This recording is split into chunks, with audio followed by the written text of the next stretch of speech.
So again, you've been collecting things from the garden, like fir cones, bits of twigs and various grasses and flowers that may have fallen down, bark. So you've got lots of natural materials and you've been experimenting with mark making.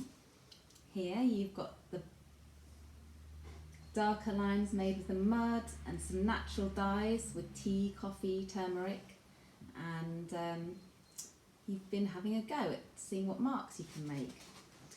And then the idea is to make a landscape. Any landscape you like. It could be a view from your garden or from your imagination. It could be the beach, anything really. Here we've made this one, so it's a spring scene, and I've got trees and a fence and the grasses and the daffodils and the sunlight there. So I'm just going to explain to you a little bit about how I've made that. So with the natural materials, you can just use the green leaves to make some nice bright green, and you can use the yellows of the daffodils to make some nice bright yellow. So if you use that to make a base colour, and when it's dried a little bit, you can start to do things like add detail with this mud, which is nice and creamy with the water, and it makes quite a nice dark line.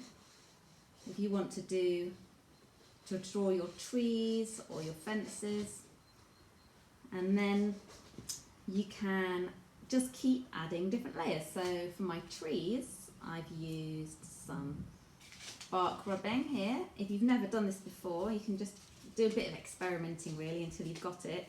So you're just using your pencil, going over, and the texture of the bark should show through on the paper there. And then I've cut strips out, which I've been using to stick on my paper as a collage. And then things like these twigs that you might have found, you can use those, cut them up and stick them on to make bridges. And once things have dried a little bit and you've started to get some more layers, you can just add little bits of flower, which I've just dropped onto the picture actually, and you could stick them on if you wanted to. And right in the foreground here, where you've got the things that are closest, I've actually stuck on some daisies and some grass. So in the foreground things are larger, and as you go towards a horizon where the sky meets the land, things are a little bit smaller because they're in the distance. So the trees, for example, are on the horizon, they're quite far away. So you can see it's quite nice to use the little purple flowers that I've got from my garden. These actually make a nice purple dye as well, and you can stick them on at the end like I've done here in the foreground, and in the forest, sort of the bluebell woods there. And you can use your turmeric to make some little yellow flowers over that nice yellow base coat. You can add a bright yellow with your turmeric to make some nice flowers in the foreground. So I want you to go away and use all of your things you've got to make a landscape.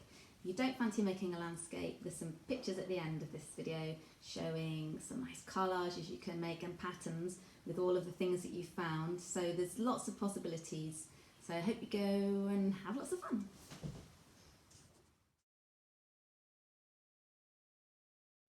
You've got these trees, which I have done with bark rubbing, and then I've cut them out. I've added some daffodil to create some blossom and little flowers for bluebells, some more yellow daffodil.